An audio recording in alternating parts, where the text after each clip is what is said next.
Eh, sí. Buenos días.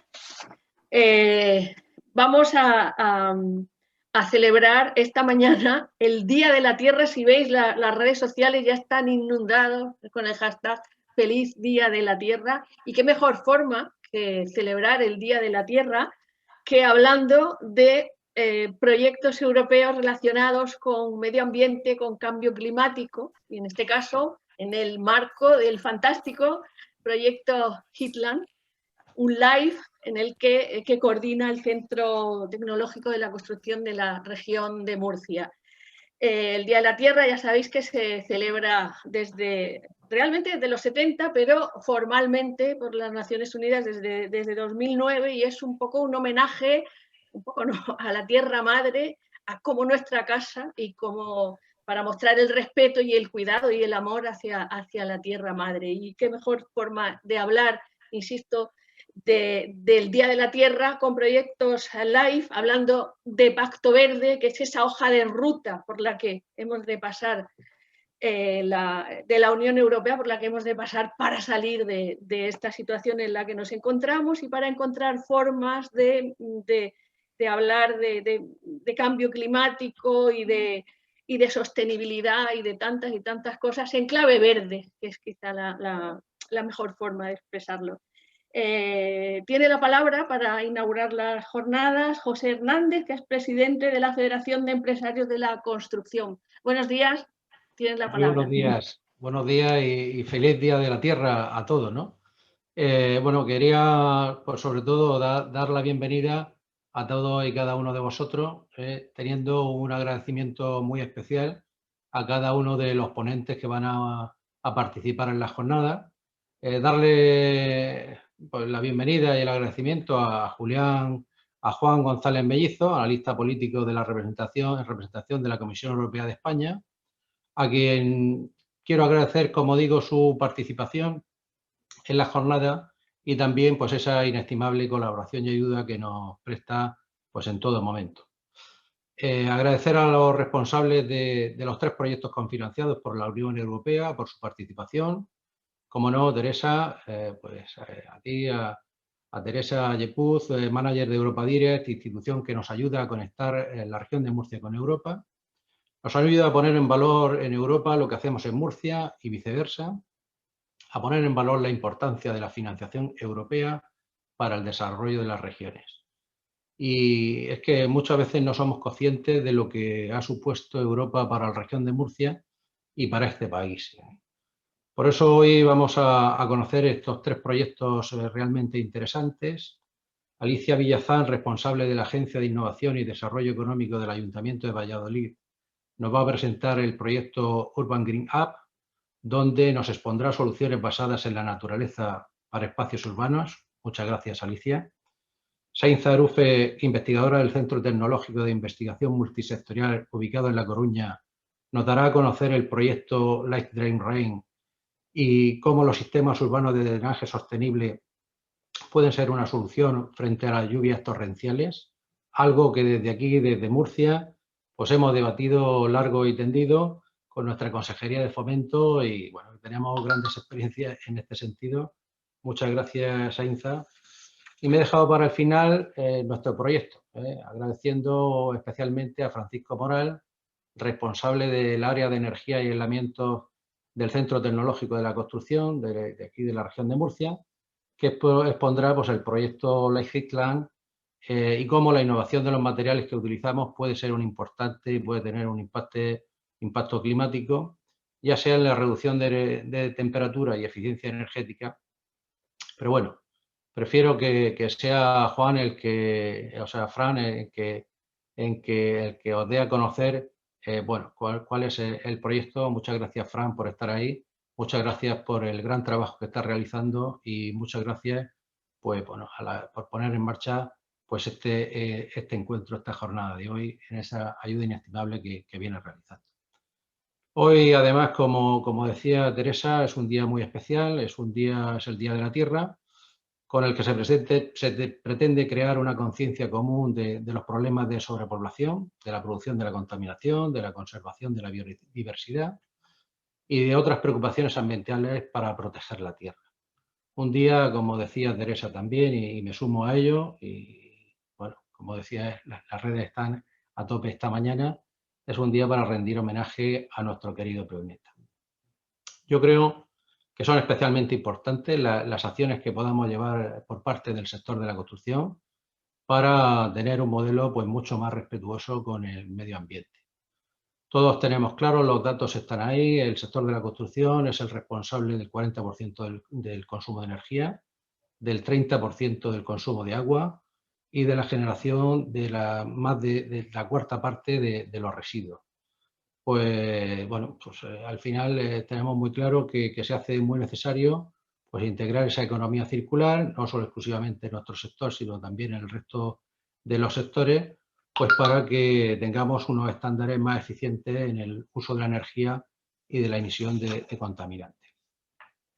Si nos centramos en el objeto de la jornada, según Naciones Unidas, las ciudades son responsables de más del 70% de las emisiones de gases de efecto invernadero a nivel mundial, mientras que solo un 2% de la superficie de la Tierra es lo que ocupan estas ciudades, ¿no? O sea, más de la mitad de la población mundial vive en estos momentos en las ciudades y las previsiones apuntan a que esta cifra aumente más de 2/3 partes pues de aquí a 2030, ¿eh? Por lo cual, pues tenemos muy claro que tenemos que ser especialmente responsables y pasar a la acción, ¿no? La Unión Europea, promotora de este cambio, ya nos lo está demandando. Como llevamos comprobando en los últimos meses, en los que estamos analizando este plan de recuperación, transformación y resiliencia de España que se ha presentado y que se va a presentar también a la Comisión Europea, bueno, pues tenemos claro que ahí es donde hay que meter pues esos proyectos para que este Next Generation, de una forma implícita, pues ayude tanto a la transformación digital o a la tan necesaria transformación ecológica, ¿no? Ya sea en materia de movilidad, de infraestructura, de rehabilitación, de redes de abastecimiento, etcétera, pero todo hay que orientarlo en este sentido, ¿no? Las ciudades van a ser el epicentro de este cambio y ahí es donde tenemos que estar especialmente, bueno, pues en un ejercicio de responsabilidad y de rigor por parte de nuestro sector. Creo que además pues esta situación representa un sector, un reto a nuestro sector especialmente apasionante y bueno, que el objetivo pues al final es conseguir esas ciudades más amables que todos necesitamos. Desde aquí yo quería pues transmitiros pues, el compromiso que tenemos las empresas, que tenemos las asociaciones empresariales, que tenemos muy claro y muy interiorizado que efectivamente somos grandes prescriptores y que podemos actuar de punta de lanza para dirigir las acciones en el bien común y en lo que realmente, si me permitís la expresión coloquial, es lo que toca y cuanto antes nos subamos a este carro, pues muchísimo mejor, ¿no? Creo que la jornada de esta mañana pues, es una jornada especialmente oportuna, muy necesaria y no quiero alargar mucho más mi presentación. Agradeceros enormemente el compromiso que realizáis, bueno, es un trabajo realmente importante, así que no ocupo más tiempo. Muchísimas gracias.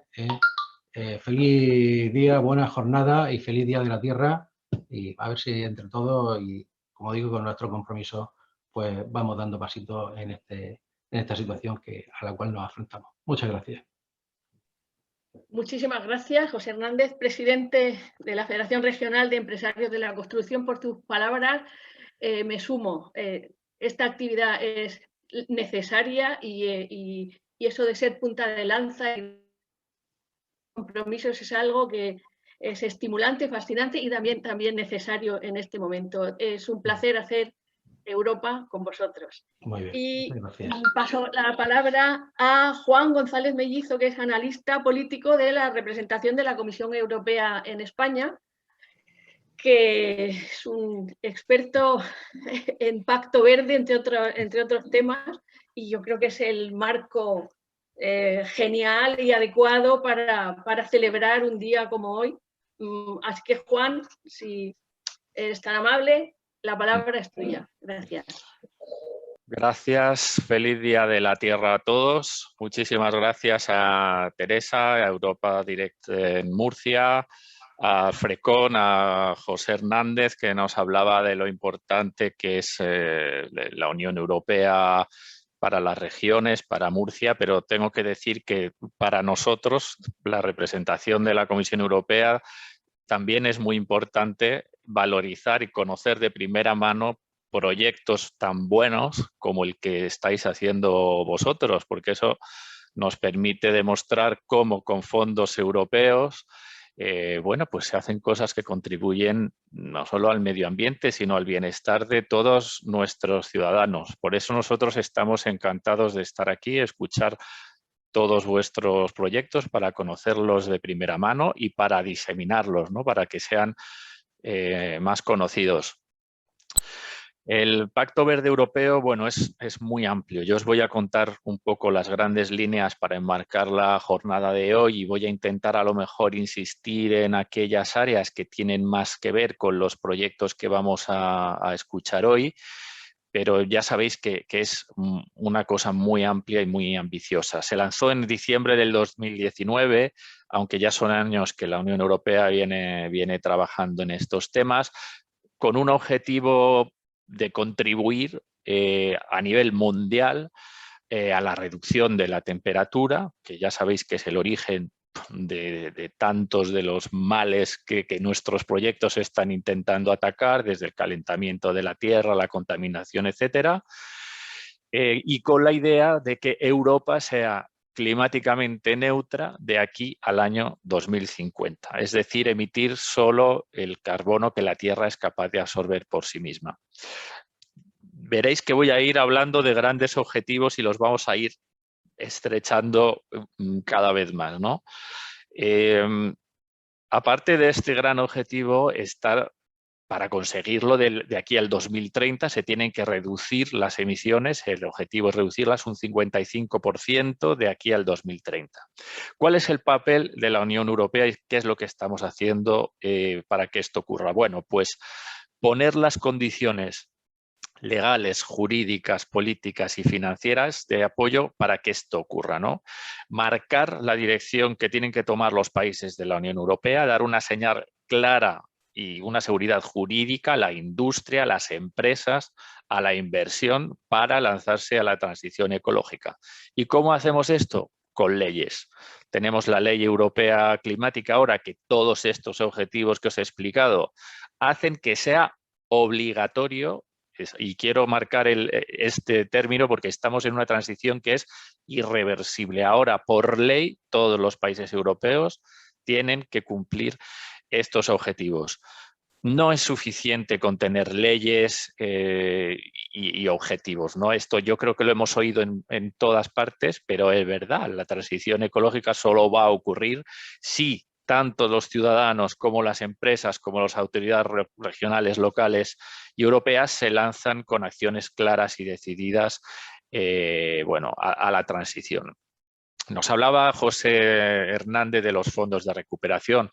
No sé, el papel también de la Unión Europea como promotora consiste en eso, en programas como los que financian proyectos como los que tenemos hoy, que va a seguir, porque del presupuesto de casi 2 billones de euros que está previsto para el próximo periodo, que es el presupuesto más alto de la historia, va a haber un 30% que se dedique a temas de cambio climático. Y en el fondo de recuperación, el Next Generation, que nos mencionaba también el presidente, va a haber 150.000 casi millones para España, de los cuales 37% se dedican a temas de cambio climático y 20% a temas de digitalización.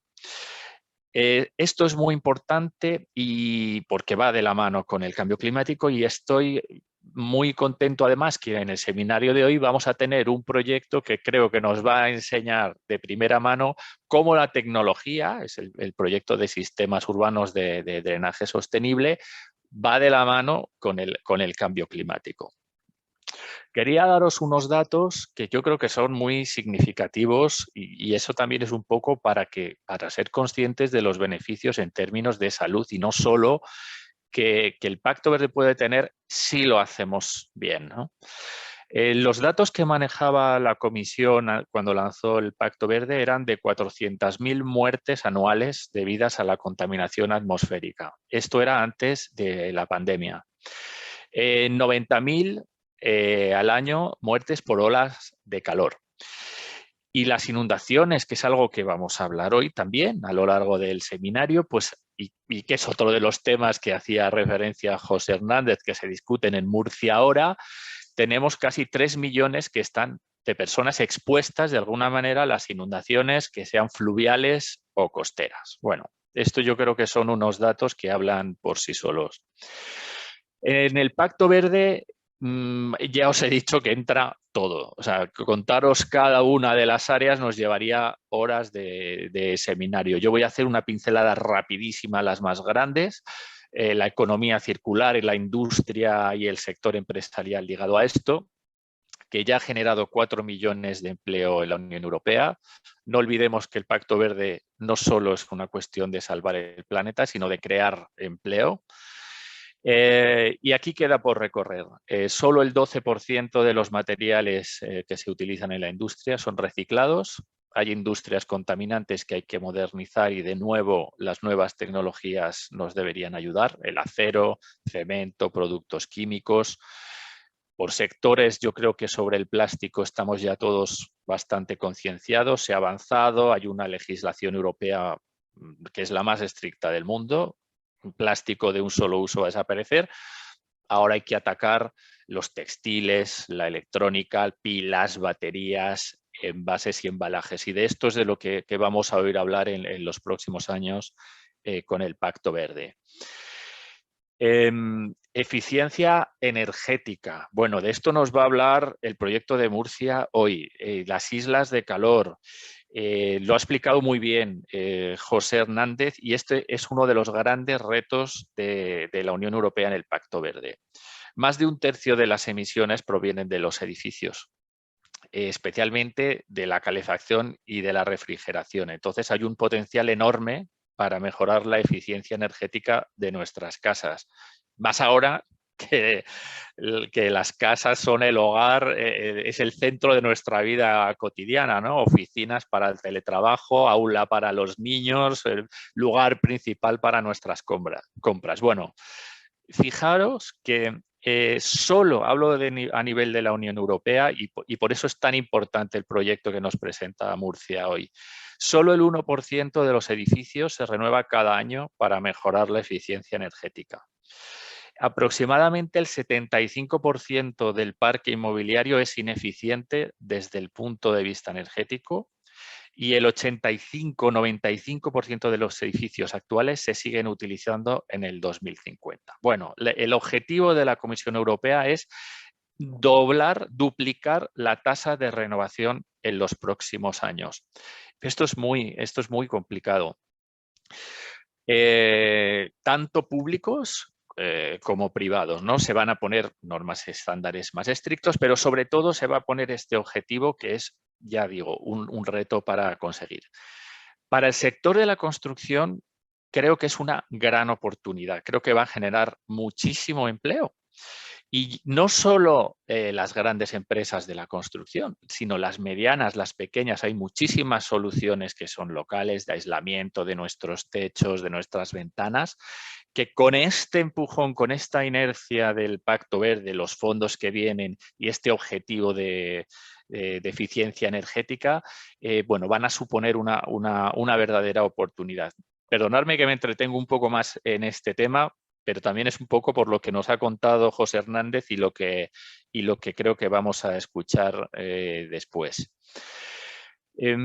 Otra de las grandes áreas es la de la biodiversidad. También la quiero mencionar porque está relacionada con otro de los proyectos de hoy. Biodiversidad y crisis climática son interdependientes. Si una se agrava, la otra sigue la misma tendencia. Entonces, recuperar los bosques, los suelos, los humedales y crear espacios verdes en las ciudades es esencial para mitigar los efectos del cambio climático. Aquí la Unión Europea también va a poner objetivos obligatorios vinculantes, incluida, bueno, el 25% de las tierras agrarias se va a dedicar a la agricultura ecológica, este es uno.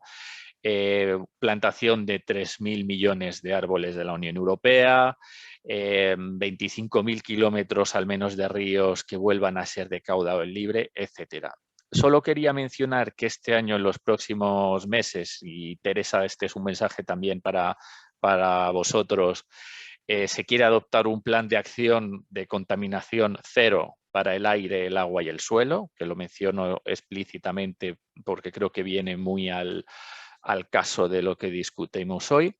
Ha habido una consulta pública que está ahora cerrada y en los próximos meses se lanzará este plan de acción. No lo puedo detallar, por tanto, con mucho detalle, pero el objetivo es aprovechar la experiencia que hay ya, porque hay muchísima legislación sobre calidad del aire, biodiversidad que existe, para reforzar su aplicación, su cumplimiento, de modo que las autoridades públicas, empresas y ciudadanos podamos utilizar estas normas de la Unión Europea de forma más eficaz. Yo soy consciente que son las ciudades, las autoridades más locales, las que están en primera línea de la lucha contra el cambio climático y en temas especialmente de contaminación atmosférica y calidad del aire, ¿no? También se va a ver si necesitamos tener reglas más duras y que no sean solo relativas a temas de contaminación, sino, por ejemplo, al acervo sanitario, a nuestra salud. Aquí queremos mirar un poco qué es lo que hay que ha funcionado ya en temas de contaminación del aire, del agua, del medio marino, emisiones industriales. Es decir, se quiere hacer un plan que sea muy concreto y que incluya cuantas más áreas mejor. Y como digo, con las autoridades locales en un primer plano. Los datos son muy importantes, disponer de datos de contaminación atmosférica, tanto las fuentes que nos llegan de los Estados miembros y sobre todo de prospección, poder planear, poder saber cuáles son los retos de contaminación que tenemos. Para esto, de nuevo, hacen falta nuevas tecnologías y nuevos métodos y herramientas de recogida de datos. Esto va a ser otra pata de este plan de acción de contaminación. Deciros que lo habréis visto por la prensa, que a la Comisión Europea no le tiembla la mano en lanzar procesos de infracción contra las ciudades europeas que no respetan los límites máximos de contaminación, y esto lo hemos visto en Europa y en algunas ciudades de España. Por otra parte, también sabemos que las ciudades están a tope para justamente bajar estos niveles de CO2. Y voy a terminar en el minuto que me queda hablando de la importancia de ecologizar las zonas urbanas, que es otro de los temas, de los proyectos que se nos van a presentar hoy, ¿no? Los espacios verdes urbanos, desde los parques, jardines, cubiertas verdes, granjas urbanas, creo que no hace falta insistir en los beneficios que tienen para nosotros, para las personas, oportunidades, empresas y demás, ¿no? Yo creo que hemos visto durante el confinamiento la importancia que tienen el valor de los espacios verdes urbanos para nuestro bienestar físico. Hemos llegado, aparte de los espacios verdes, también en algunas ciudades a picos de contaminación más bajos de la historia, tristemente por la situación de parón que se produjo, pero bueno, eso nos sirve, yo creo, para ser conscientes de todos los beneficios que nos implica, en este caso, el fomentar los espacios verdes urbanos. No somos ingenuos, sabemos también que este tipo de espacios verdes están en competición con el suelo a medida que aumenta el porcentaje de la población que vive en zonas urbanas. Y sin embargo, el objetivo del Pacto Verde es invertir esta tendencia y detener la pérdida de ecosistemas verdes urbanos. Aquí se ha hecho un llamamiento a las ciudades europeas de 20.000 habitantes o más para que elaboren de aquí a final de año planes de ecologización urbana ambiciosos y que incluyan medidas para crear bosques urbanos, parques y jardines accesibles, ricos en biodiversidad y demás. Y por eso es genial que en el Día de la Tierra que tenemos hoy tengamos aquí un proyecto financiado por la Unión Europea que nos va a hablar justamente de eso. Quería terminar aquí esta breve introducción. Teresa, yo sé que me dejo muchísimos temas del Pacto Verde fuera, pero bueno, yo creo que el objetivo hoy sobre todo es escuchar estos proyectos que están muy aterrizados y que creo que que reflejan de una manera muy práctica, muy concreta, bueno, pues hacia dónde vamos y hacia dónde nos va a llevar el Pacto Verde. Muchas gracias a todos. Feliz Día de la Tierra y Teresa, todo tuyo.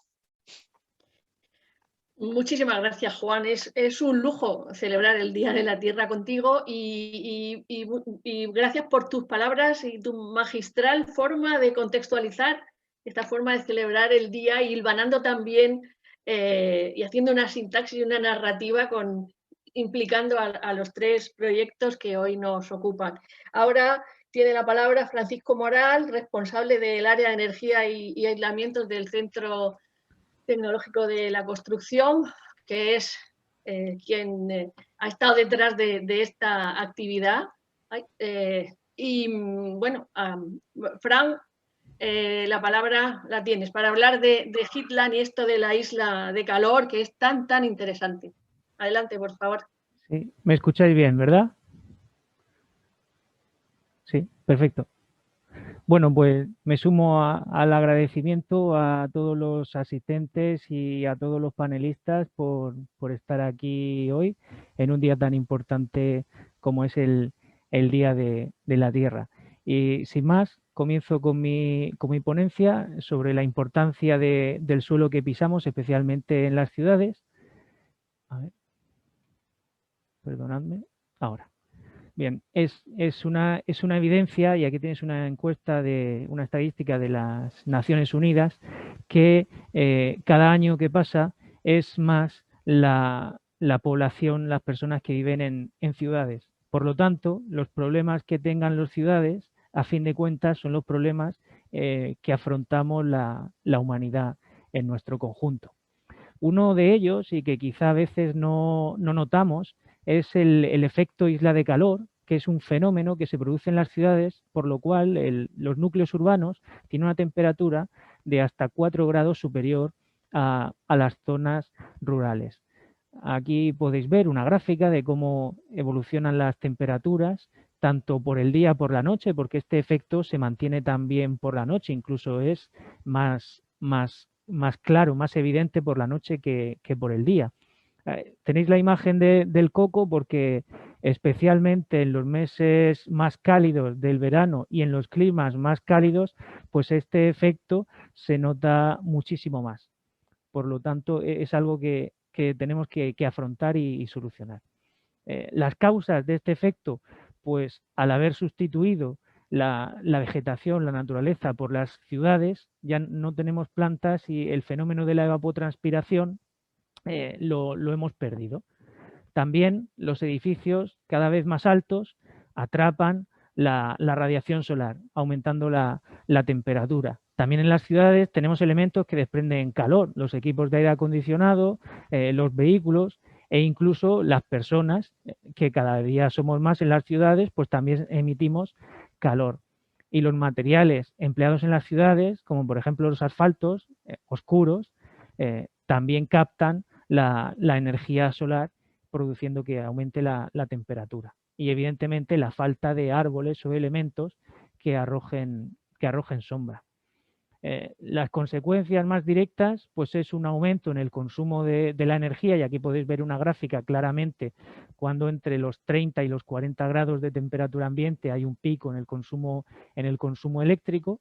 Estamos hablando pues de la climatización en los edificios. Provoca también un empobrecimiento de la calidad de aire, por lo tanto problemas para la salud humana, tanto por la contaminación atmosférica como por golpes de calor.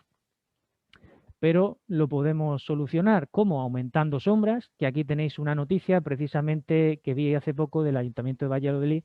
Aquí el proyecto Urban Green Up es precisamente el que está relacionado con esto. Pues si aumentamos las sombras y son con vegetación, pues atacamos el problema mucho mejor. También las cubiertas de los edificios, dotarlas de verde y sustituir las cubiertas tradicionales por vegetación. De acuerdo, que además yo creo que si veis esta imagen es mucho más agradable a la vista desde el espacio que los tejados tradicionales. También otra alternativa a las cubiertas vegetales son las cubiertas reflectantes, que aquí podéis ver un ejemplo sacado esto es una imagen de Filadelfia, sacado del compendio sobre islas de calor de la Agencia de Protección Ambiental Europea, y también, además de las cubiertas, podemos actuar en las fachadas, y tenéis una imagen del proyecto Surbaneco que tiene CTCON con CHM también, actuando en lo que es todo el exterior, toda la cubierta del edificio. Y cómo no, lo que nos trae aquí hoy, atacar el problema en las carreteras, con pavimentos reflectantes, como el que estáis viendo en la imagen y tengo de fondo tras de mí. ¿Por qué atacar los pavimentos reflectantes? Porque, bueno, el 40% aproximadamente de las superficies en las ciudades corresponde a los pavimentos. Por lo tanto, no es descabellado pensar que si solucionamos el problema de sobrecalentamiento en las carreteras, estamos atacando casi el 50% de ese aumento de temperatura en las ciudades. Y además, bueno, tiene unos beneficios, como si hacemos las superficies reflectantes, pues podremos disminuir el consumo energético en la climatización de los edificios, si eso provoca que la temperatura ambiente disminuye, y también un ahorro en el alumbrado público, que esto es casi lo que nosotros en el proyecto consideramos más interesante. Al haber una iluminación mayor en la ciudad, sería necesaria un menor número de farolas, ¿no? O que sean de una intensidad menor. Por lo tanto, son las dos vías importantes de ahorro a través del empleo de los pavimentos reflectantes. En un proyecto anterior, entre el Centro Tecnológico de la Construcción y la empresa constructora CHM, se desarrolló un asfalto reflectante, sustituyendo el betún tradicional del petróleo por un ligante sintético que, bueno, viene de unas reacciones con unos componentes orgánicos de alto peso molecular, ¿no? Y entonces, pues se vio, la mezcla tiene las mismas propiedades mecánicas que una mezcla tradicional, y se vio que, como veis en la gráfica, un pequeño experimento, que la temperatura que alcanzaba era mucho menor.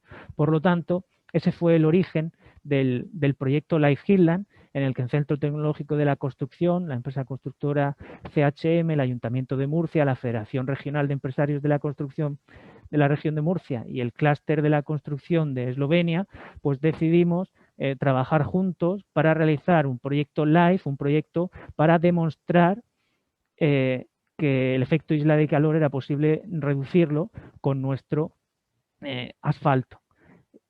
¿De acuerdo? Aquí tenéis un vídeo que, con motivo de las obras de implementación en febrero del año pasado, podéis ver el proceso y lo voy a reproducir. A ver.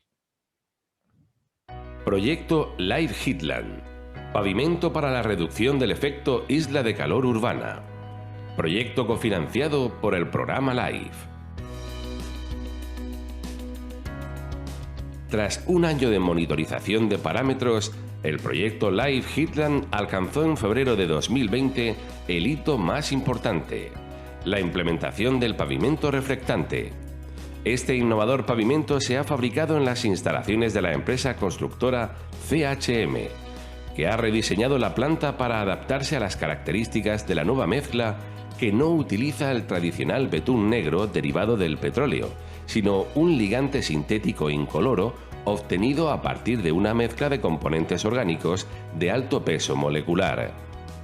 El proceso seguido ha sido el siguiente: fresado del pavimento existente en las calles de actuación,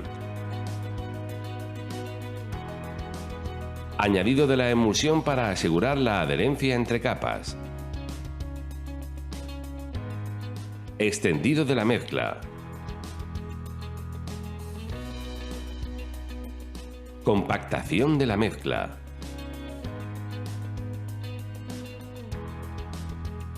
Señalización.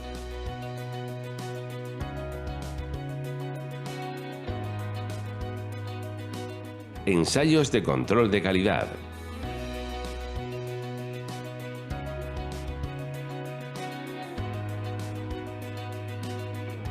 Se ha actuado en una superficie de 24.000 metros cuadrados que comprende un total de 7 calles, 6 con el asfalto reflectante y una con el tradicional, con el fin de poder comparar los datos obtenidos partiendo de una situación idéntica. El resultado visual tras las obras es espectacular. Los dos aspectos que más llaman la atención son la reducción del sonido ambiental y el grado de iluminación. Sí, perdonadme, como el vídeo era más largo lo he recortado y esa última frase se ha cortado. Sí, el grado de iluminación nocturno era lo que más llama la atención. Como habéis visto en el vídeo, el proyecto implica a un equipo de personas muy grande, al cual pues tengo el privilegio de estar hoy representando como coordinador, pero el esfuerzo humano que hay detrás de este proyecto es muchísimo y creo que podemos sentirnos a día de hoy muy orgullosos.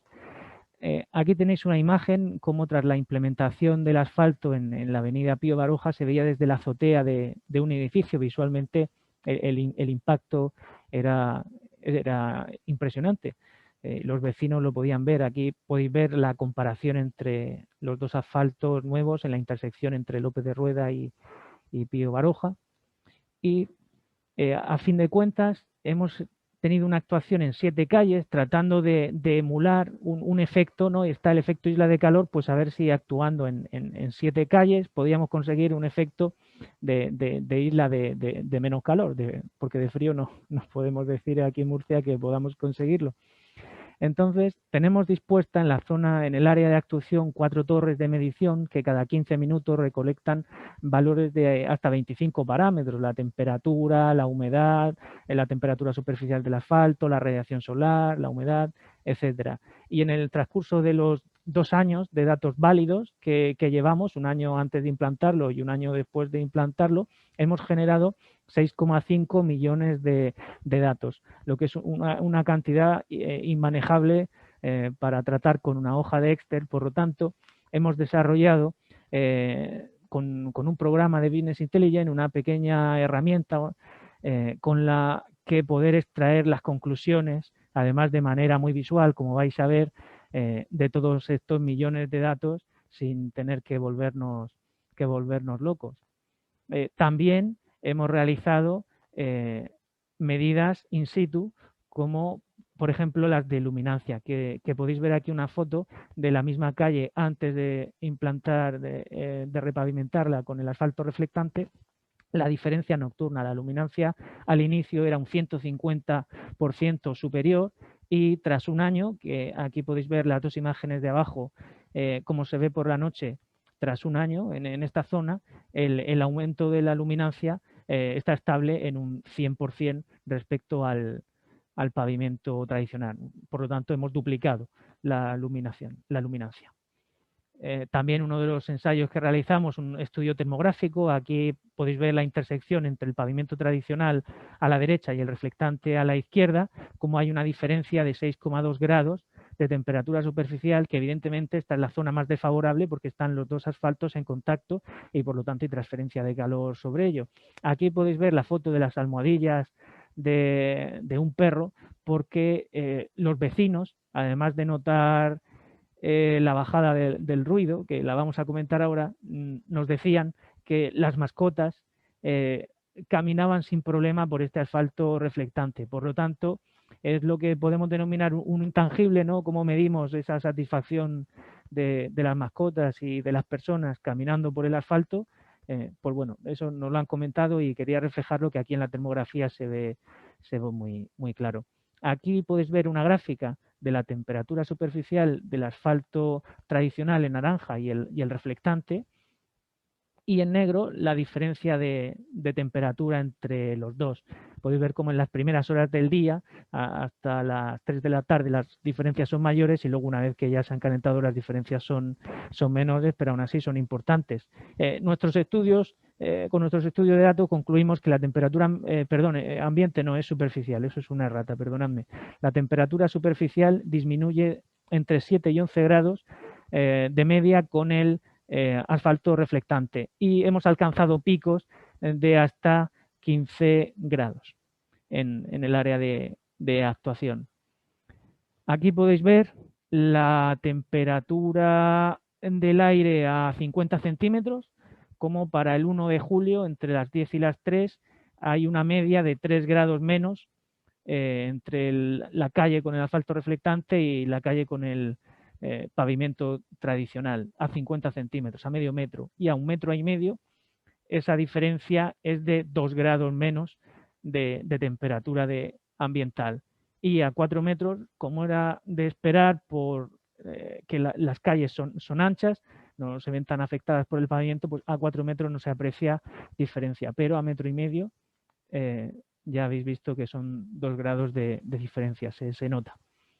Y en cuanto al ruido, podéis ver en esta gráfica, que ya os digo que con la aplicación es que podemos trabajar muy cómodamente, podéis ver esa disminución de 3 decibelios una vez que ha transcurrido un año que hemos producido. Además, podéis ver cuando se implementó cómo baja drásticamente.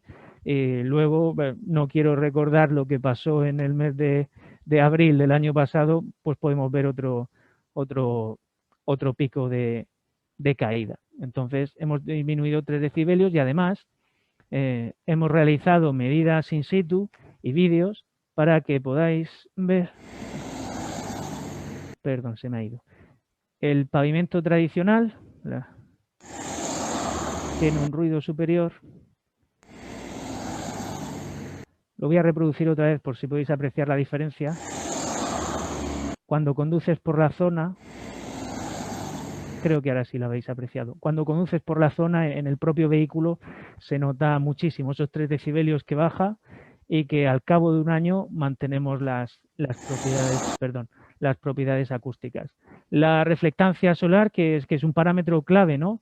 En esto, pues podéis ver cómo nuestras medidas realizadas en el área de implementación con el equipo, podéis ver cómo se mantiene constante en el tiempo después de un año. Es lógico que el asfalto reflectante empeore un poquillo y el pavimento tradicional, el negro, pues clarea un poquito con el tiempo, eso es lógico, pero se mantiene constante y podéis ver la diferencia entre uno y otro. Y así un poco de resumen de lo que hemos visto.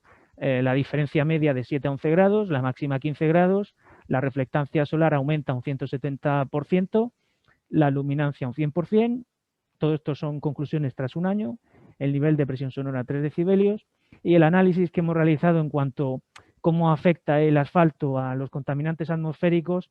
En principio, los datos no muestran ninguna reducción significativa. En principio, dado que el asfalto no ha sido diseñado para disminuir la contaminación atmosférica con otro tipo de aditivo, pues en principio no se ha visto afectado. Pero bueno, yo creo que vamos más que servidos. Y pues sin más, ya para concluir, como sabéis, pues igual que hemos organizado la jornada de hoy, vamos a organizar próximamente más jornadas. Si alguien está interesado en conocer información de primera mano, nos puede escribir. También realicemos visitas guiadas a la zona. En breve vamos a tener un estudio, el estudio de impacto socioeconómico del proyecto que publicaremos, y tenemos un boletín de noticias al que os podéis suscribir en nuestra página web para estar enterado de todo lo que hacemos en el proyecto. Y sin más, ya he terminado. Si tenéis alguna pregunta, la vemos ahora o al final, cuando queráis. Muchísimas gracias, Francisco. Gracias, Fran. A mí se me ocurren muchas, pero si os parece, lo dejamos para el final. Ya sabemos la importancia de comunicar Europa y la importancia que tiene en los proyectos comunicar también en clave ciudadana, y eso de las visitas guiadas, aparte del resto de actividades, me parece muy, muy interesante. Y ahora nos vamos a Coruña, vamos a dar un paso enorme y nos vamos con Saínza Arufe, que es investigadora del centro, a ver que lo tengo aquí, de investigación Centro Tecnológico de Investigación Multisectorial. Y nos va a hablar de otro live también, y que bueno, muy relacionado con mitigar los efectos del cambio climático y muy en la línea para celebrar naturalmente el Día de la Tierra. Así que, Saínza, tienes la palabra. Bienvenida a Murcia, entre comillas, y saludos a Coruña. Gracias, Teresa. Buenos días a todos. Antes de nada, agradecer tanto al Centro Tecnológico de la Construcción como a los socios del consorcio Life Headland por invitarnos a participar en esta jornada. Nosotros, por nuestra parte, vamos a comentar un poco a través de nuestra experiencia con el proyecto Life Drain Rain los sistemas urbanos de drenaje sostenible como solución ecológica frente a las lluvias torrenciales. Antes de nada, bueno, como bien venía diciendo Teresa, yo soy investigadora en el Centro Tecnológico CETIM, que no sé si nos conocéis, os dejamos un poco la información en nuestra web y nuestro contacto. En el centro tenemos varias áreas de conocimiento, por una parte la de materiales avanzados, en la que bueno, investigamos diferentes tipos de materiales como los lignocelulósicos, los poliméricos y coatings, materiales de construcción sostenible y materiales para almacenamiento energético. También un área de biotecnologías en la que investigamos tratamientos de agua y aire, tecnologías biobasadas y emergentes, biorefinerías y nuevas cadenas de valor. Y una tercera área de industria digital en la que la investigación se centra en sistemas digitales e Internet of Things. Y además, pues bueno, ofrecemos varios servicios tecnológicos. Entonces, bueno, pues si queréis poneros en contacto con nosotros, tenéis aquí los contactos. En relación un poco con la problemática que nos trae hoy la jornada de hoy, venimos hablando de la importancia del incremento de los eventos de inundaciones que cada vez tienen lugar más frecuentemente, especialmente en ciertas zonas y sobre todo en zonas urbanas. Estos eventos de inundaciones principalmente están también debidos a las lluvias, y esto está relacionado mucho con la urbanización. Cuando nosotros estamos en una ciudad, al final lo que estamos haciendo es sellar el suelo, lo que reducimos de forma considerable la infiltración de las aguas de lluvia en el propio suelo.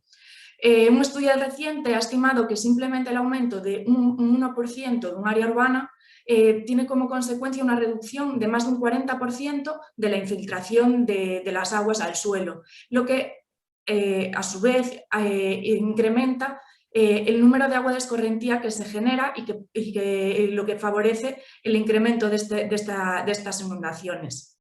Los sistemas urbanos de drenaje sostenible lo que permiten es gestionar mejor estos eventos de lluvia, mejorando la infiltración del agua en el suelo. Es decir, en vez de realizar un sellado total como se realiza comúnmente, pues lo que permiten sería simular esa infiltración natural que tenemos cuando tenemos áreas verdes y no las tenemos selladas.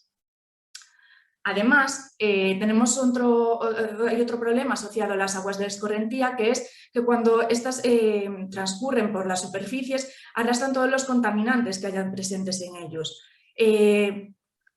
De contaminantes que podrían arrastrar principalmente pues, son sólidos, pero también nutrientes u otros contaminantes que pueden estar presentes en la superficie, como metales traza, o contaminantes orgánicos como son los pesticidas, los hidrocarburos policíclicos aromáticos, los policlorobifenilos, etc. Entonces, al final, estas aguas de escorrentía también presentan un problema medioambiental, no solo porque puedan dar eventos de inundaciones, sino porque su descarga al medio ambiente también tiene un impacto muy elevado. Desde el proyecto Life Drain Rain unimos un poco estas dos partes. Para meternos más de lleno un poco en lo que hemos trabajado en este proyecto, comentaros, está localizado en 2 ubicaciones, en Ferrol, en Galicia, y en Calasparra, en Murcia. Estas dos localizaciones también fueron elegidas así porque tienen diferencias significativas. Bueno, no sé si sabéis, pero en Galicia llueve mucho, aunque parezca que no. Lo que pasa es que las lluvias al final es una lluvia no son lluvias tan torrenciales ni intensas, sino que tenemos pues, muchos días de lluvia. Hoy, por ejemplo, es uno de esos días, pero son más leves, no son tan torrenciales. Mientras que en Murcia, pues como bien sabéis, el tiempo es más seco, pero cuando se dan eventos de lluvia son más intensos. Además, pues bueno, se han elegido, que también hablaré posteriormente, diferentes zonas a las que afecta. Por ejemplo, el piloto de Ferrol pues está situado en la ría de Ferrol, que es una zona que está muy próxima, no, al lado del mar, mientras que en Calasparra está en las proximidades de zonas agrícolas. Un poco para comentaros lo que somos el consorcio del proyecto Live Rain Rain. El proyecto está coordinado por Proice, que es una empresa de servicios de ingeniería y arquitectura. Después en el resto de consorcios está CIE Control y Estudios, que también es una empresa de ingeniería, Copasa, que es una constructora, el puerto de Ferrol y nosotros, CETIM. Como venía diciendo, el porqué de por qué surgió el proyecto Live Rain Rain estaba unido a la parte que tenían las aguas de escorrentía con esa fuente de contaminación difusa y los costes asociados que tienen este tipo de contaminantes y el incremento del estrés hídrico en las 2 zonas de estudio. Además de, por supuesto, pues, hacer frente a temas como las sequías o las inundaciones, en este caso. Lo que se pretende alcanzar con el proyecto Live Rain Rain es una buena calidad de las aguas, de las masas de agua, reducir los eventos de inundaciones y reducir la escasez de agua mediante la reutilización de la misma, incrementando la gestión de los residuos para una reutilización dentro de lo que denominamos economía circular. Así más directamente, el objetivo de Live Rain Rain es mitigar este impacto ambiental del agua de escorrentía en masas de agua a través del desarrollo de un sistema de drenaje innovador y que sea económicamente viable. Con ello, pues se minimizaría el riesgo de inundaciones y se quiere eliminar tanto la contaminación asociada al agua de escorrentía, mejorando su calidad y poniendo en valor el agua que se trata.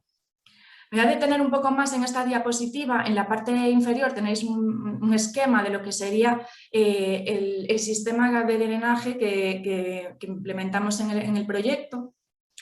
En una primera parte tenemos un pavimento poroso fotocatalítico, el cual es el que permite, esa minimización del riesgo de inundaciones gracias a su porosidad, en la que permite captar el agua de forma muy rápida, pero además es una primera etapa de tratamiento en la que los contaminantes orgánicos se descomponen. Una vez recogida todo el agua, pasaría a una segunda etapa, que es el separador hidrodinámico, en el cual se eliminarían los sólidos, la gran mayoría de sólidos, y los aceites y las grasas. Posteriormente, el agua pasaría por un prefiltro para eliminar los sólidos, sobre todo más finos, que el separador hidrodinámico no alcanza a eliminar, y también como una barrera de protección para la etapa posterior.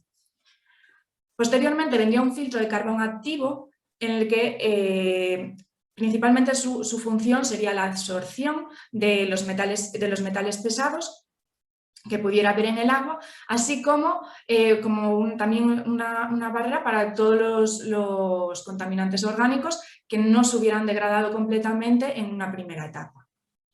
Por último, tenemos un tanque de almacenamiento a partir del cual podríamos tener el agua almacenada para poder reutilizarla después. En este tanque está recubierto con una sustancia antimicrobiana para garantizar que no haya ningún tipo de proliferación de microorganismos. Bueno, antes un poco así de principio, exponeros un poco las características de cada uno de los pilotos. Empezaré por el piloto de Ferrol, el cual está situado en el puerto interior de Ferrol, en uno de los muelles comerciales, más o menos por donde está indicado aquí. El entorno es la ría de Ferrol, que es una ría que, bueno, durante muchos años tuvo grandes problemas de contaminación, y también en este proyecto lo que se busca es pues mitigar estos impactos y poder alcanzar un buen estado de la ría. Además, pues como muchas de las rías gallegas, es una ría de marisqueo, aunque durante muchos años estuvo parada ese marisqueo por el tema de la contaminación. Entonces, bueno, es importante para la zona. El piloto consta con una superficie de pavimento de 900 metros cuadrados y el agua de reuso se busca que tenga una calidad que permita implementarlo en la limpieza, ¿vale? En el caso de Calasparra, el piloto está situado en un arcén de la carretera MU 714. El entorno es una zona agrícola y en este caso la superficie es de 150 metros cuadrados. En este caso, pues debido a la zona en la que está, creemos que el agua, o sea, creímos desde un principio que el agua debería de tener calidad para poder utilizarla para regadío. Es decir, al final lo que se trata es poner en valor pues todo ese agua que se genera en las épocas de lluvia, que muchas veces, sobre todo cuando son lluvias torrenciales, pues el suelo tampoco es capaz de asimilarlo de una forma tan inmediata, que nos sirva para tenerla ahí almacenada para después poder utilizarla cuando sea necesario durante el regadío. En una primera fase del proyecto, lo que hemos hecho ha sido un estudio de las áreas de implantación. Como venía diciendo, son áreas muy diferentes tanto en características hidráulicas y también al grado de polución de las aguas. Al final, sus ubicaciones también provocan que la contaminación que hay presente en el agua pues, sea muy diferente, una por estar al lado de una carretera y la otra por estar en un puerto. Sobre todo porque, por ejemplo, en el puerto también hay movimiento de coches o de vehículos. Al final, en una carretera la contaminación por esa parte es más influenciada por esa parte, es mayor. Con esto, una vez realizado ese estudio, lo que hemos hecho es una definición de los requisitos. Por una parte, los requisitos que debía de cumplir el pavimento poroso fotocatalítico, y por otra parte la capacidad de las unidades de tratamiento de agua en función de pues, las lluvias y las características hidráulicas de la zona, y también las definiciones de las necesidades que tenía este propio sistema para pues, trabajar con gravedad, con bombas si no fuera posible por gravedad, etc. Os voy a enseñar un poco las imágenes del puerto de Ferrol durante la construcción. En la imagen de la izquierda está el separador hidrodinámico y después estaría en esta imagen del medio, separador hidrodinámico ya instalado. En esta zona de aquí, que en esta foto está en construcción, sería donde se ubica el prefiltro y el filtro, y aquí en esta última imagen también podemos ver el tanque. Esto no lo señalé antes, pero en ambos casos, bueno, también por gravedad, el sistema está bajo tierra. En esta imagen vemos lo que sería ya la fase de pavimentado de la explanada, en el que se ha hecho el pavimentado por franjas de 1 metro, por cuestiones de mejora del pavimento para la construcción. Y aquí tenemos un poco la imagen ya del pavimento finalizado. En la carretera de Murcia 714, un poco el proceso de construcción ha sido equivalente. En este caso, pues tenemos a la izquierda las primeras obras en la zona del Arcén, y después en la imagen siguiente, en la central, pues tenemos el separador hidrodinámico, que es este aquí arriba, y en esta parte de aquí, que aún está más verde, que sería la misma que la derecha, sería la zona donde estaría también el prefiltro y el filtro. Y aquí tenemos las imágenes, pues una vez finalizado ya el arcén con el pavimento fotocatalítico, y después lo que sería la parte pues, del separador hidrodinámico y del filtro. En este caso, por cuestiones de terreno y por gravedad, no hizo falta que estuvieran completamente soterrados los equipos. Antes de ponerme ya más en los resultados de validación y demás, un poco plantear el objetivo que teníamos inicialmente de los resultados esperados, en los que queremos alcanzar una reducción de contaminantes que van entre el 90 y el 99% en función de los contaminantes de evaluación, y alcanzar una cantidad superior a 900 y a 450 metros cúbicos años, tanto en Ferrol como en Calasparra, respectivamente. Además de, pues bueno, evitar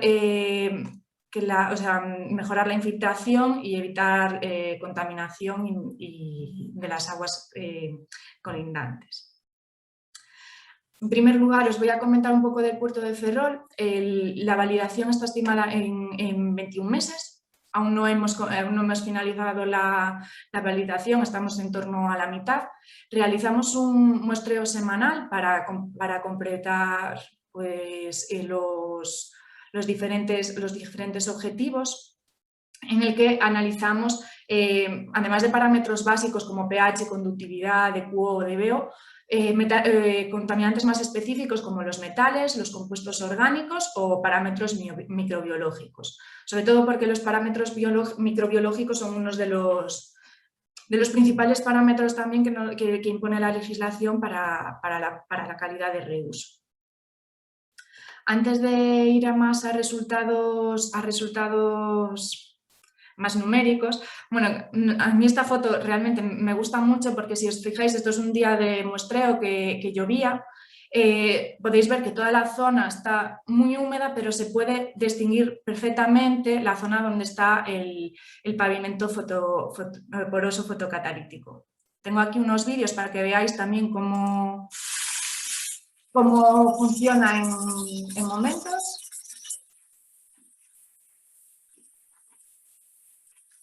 Tanto así como, bueno,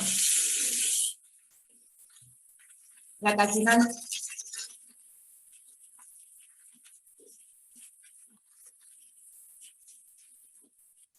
como podéis ver, no se llega a formar un charco, incluso cuando de forma específica incrementamos el volumen de agua en la explanada. Y en cuanto a los resultados que hemos obtenido por ahora, pues hemos alcanzado reducciones objetivo tanto de los contaminantes microbiológicos como E. coli o coliformes totales, también para contaminantes orgánicos como los hidrocarburos policíclicos alimáticos y los policíclicos los policlorobifenilos, así como de metales. En algunos de los otros contaminantes, como sólidos y pesticidas, aunque el porcentaje de eliminación es muy alto, aún no alcanzamos el objetivo, pero estamos seguros de que lo conseguiremos. En cuanto a la calidad del agua para reuso, recordaros que en esta parte, en el puerto de Ferrol, pues la calidad de agua que queríamos alcanzar era para la limpieza. Según lo que pone en el Real Decreto 1620 del 2007. En cuanto a la calidad microbiológica, se cumple durante todo el tiempo que llevamos muestreando, permite alcanzar esta calidad. Y después, aunque se ha alcanzado este grado de calidad, puntualmente algunos de los parámetros, como los sólidos, la turbidez, algún tipo de metal o incluso algún contaminante orgánico más específico, sí que hemos detectado valores ligeramente superiores, que no son valores muy altos, pero sí ligeramente superiores a los que permitiría la legislación. Estamos evaluando cómo poder, también con lo que nos queda de validación, ver si esto se trata de un caso puntual o ver los motivos por los que se genera esto, para poder solventarlo y poder llegar al objetivo de poder reutilizar todo el agua que se capta. En el caso de Calasparra, al igual que en Ferrol, la duración de la validación va a ser también de 21 meses. En este caso los muestreos son semanales, quincenales, también sobre todo por el tema de las lluvias. Al final no llueve mucho, entonces hacer los muestreos en días de lluvia es muchas veces complicado. Y los parámetros que se analizan serían exactamente los mismos que en Ferrol. En eso no se hace ningún tipo de distinción.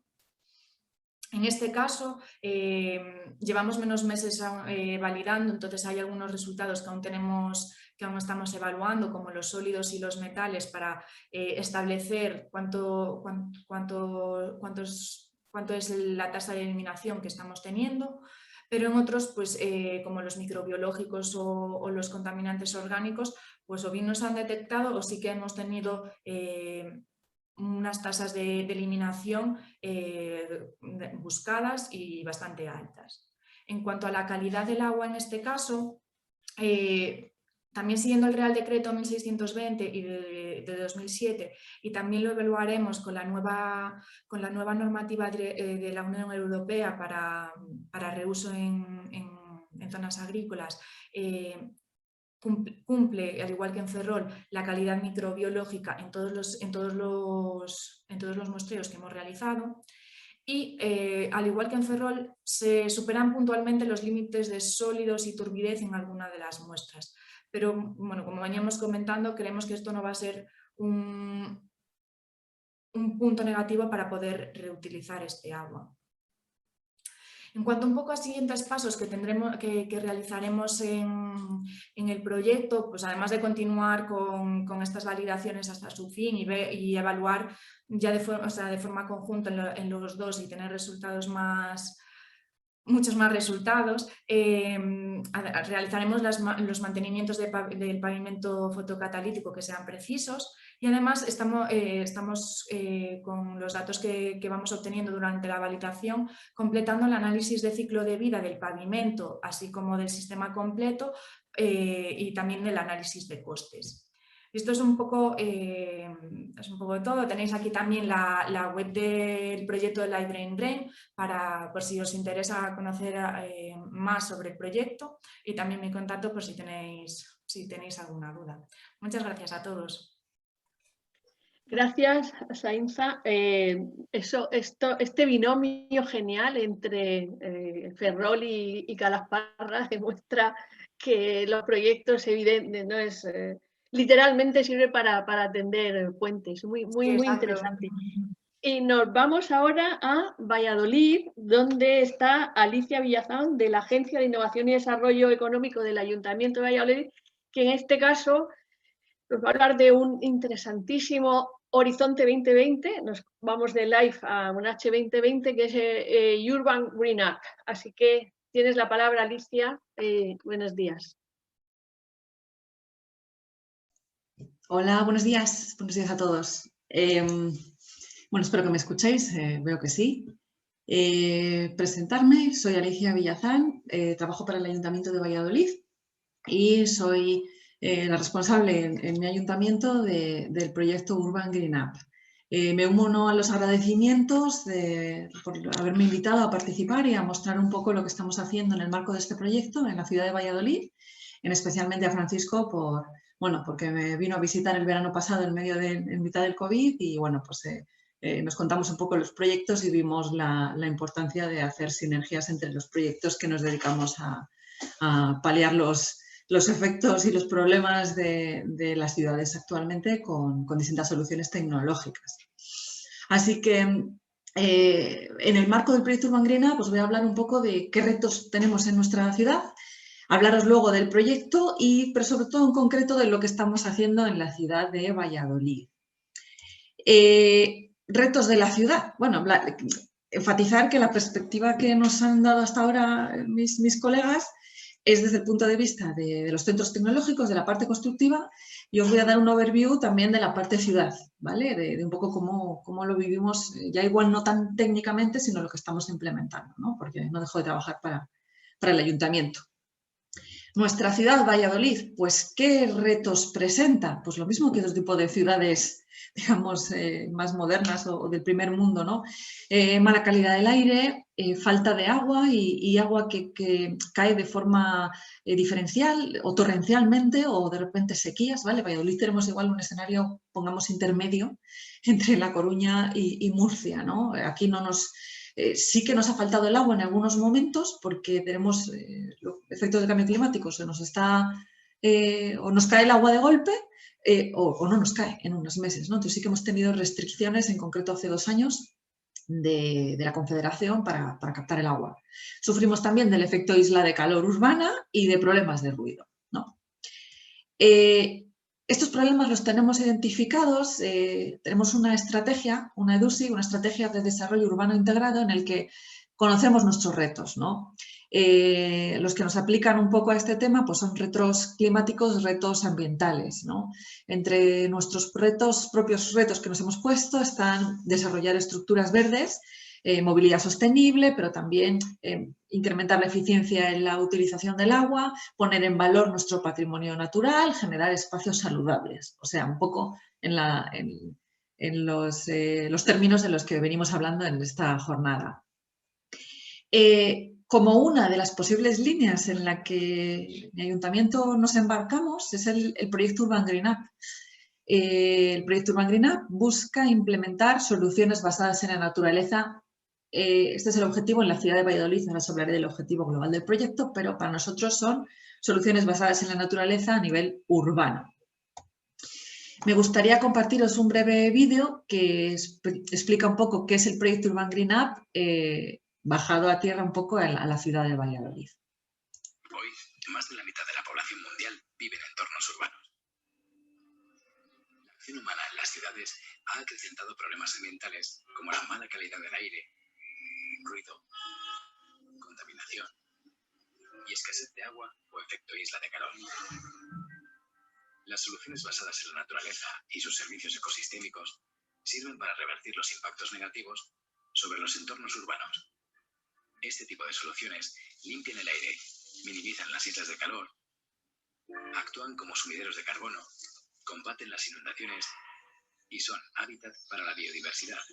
Al implantarlas, convertimos infraestructuras grises en infraestructuras verdes y azules, en las que las plantas y el agua sean protagonistas, aumentando la resiliencia de nuestra ciudad frente al cambio climático.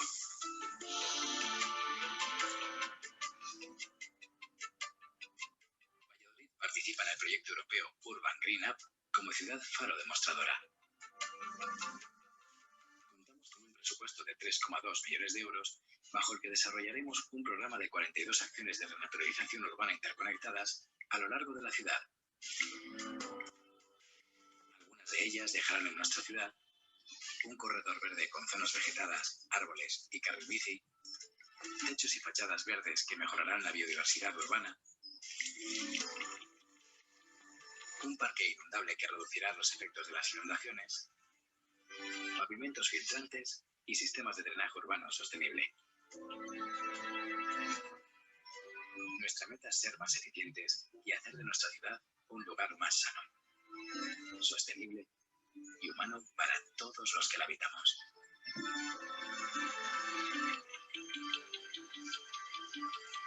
Urban Green Up es una iniciativa H2020 en la que participa el Ayuntamiento de Valladolid. Bueno, pues este es el resumen de Urban Green Up en nuestra ciudad las grandes cifras, efectivamente este es un proyecto H2020 con un presupuesto total de casi 15 millones de euros. El consorcio de socios, somos 25 socios, de 9 nacionalidades diferentes, socios españoles, pero también británicos, turcos, alemanes, italianos, portugueses, colombianos, chinos y vietnamitas. El proyecto está coordinado por el Centro Tecnológico Cartif, que está situado aquí en Boecillo, en Valladolid. Es un proyecto a 5 años, estamos finalizando el año 4, se prevé ya la posibilidad de pedir una extensión, entonces nos iremos a 6 y digamos que nos faltan pues 1 o 2 años de análisis.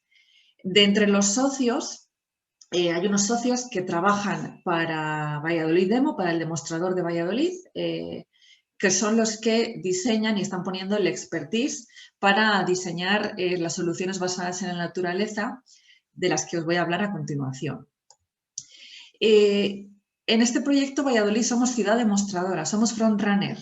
El objetivo global del proyecto es hacer una metodología de renaturalización de ciudades y somos 3 ciudades demostradoras.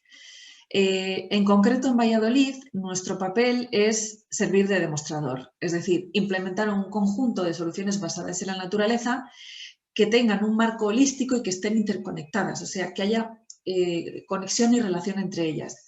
Y estamos implementando varios pilotos en áreas seleccionadas de la ciudad. Tenemos intervenciones de renaturalización urbana, como un corredor verde, intervenciones arbóreas, o sea, estamos plantando muchos árboles, un sumidero de carbono, zonas verdes de descanso. También tenemos intervenciones de agua, como SUDs, como similares a las que nos acaba de hablar Sainza, pavimento verde filtrante, como que nos ha también comentado, e intervenciones sobre inundaciones. Tenemos intervenciones sobre infraestructuras verdes singulares, como fachadas y techos verdes, cubiertas vegetales, jardines verticales móviles, un biofiltro atmosférico, suelos inteligentes, módulos de polinizadores, agricultura urbana. Y hacemos intervenciones no técnicas, ¿no? Para la difusión, sensibilización, acciones de co-creación, de participación ciudadana, seminarios, talleres. Somos el punto de información y de referencia de todos los que estén interesados en conocer más del proyecto, de este tipo de soluciones, en fin. Como veis, tenemos un poco de cada, tanto que nos alcanza la cifra de implementar 42 intervenciones, de las cuales más de 30 son de tipo técnico. No os voy a hablar de todas, pero voy a tratar de daros un overview de muchas para que veáis lo que se está haciendo en la ciudad de Valladolid con este proyecto.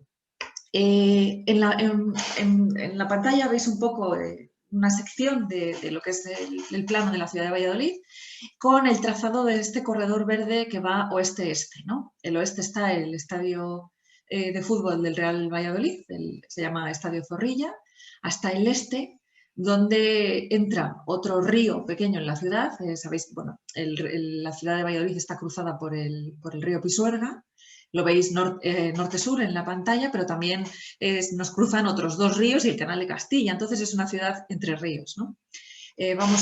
Veis todos esos puntos y conos, son cada una de estas 42 intervenciones que están distribuidas a lo largo de este corredor verde.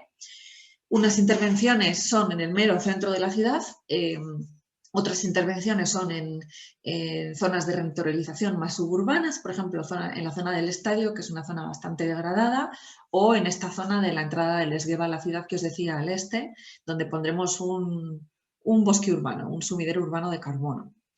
Entonces, os voy a hablar, como os digo, pasamos a que veáis un poco qué hemos hecho y qué estamos pensando hacer en la zona centro de Valladolid. Pues estamos renaturalizando la zona centro de Valladolid. Como veis, ahora os enseñaré estas intervenciones en concreto. Fachadas cubiertas vegetales de varios tipos, infraestructura verde vertical, infraestructura verde horizontal, jardines verticales móviles, etc. Todo ello sí está siendo monitorizado con sensores de temperatura y humedad y analizando cómo evoluciona la calidad del aire, ¿vale? Con los parámetros de contaminación del aire como partículas, óxidos de nitrógeno, ozono, etc. Una de estas intervenciones que ya hemos ejecutado son las marquesinas verdes en la Plaza España, que las veis a continuación. Estas estructuras, estas marquesinas, están en la Plaza España de Valladolid Debajo se desarrolla diariamente un mercado diario de frutas y verduras y lo que hemos hecho es instalar una cubierta verde vegetal en la parte superior. La cubierta verde lleva una serie de canaletas para la recogida del exceso de agua. Veréis esa zona más blanca que hay en mitad de las marquesinas, en lo que son la panza que hacen las costillas de las dos marquesinas.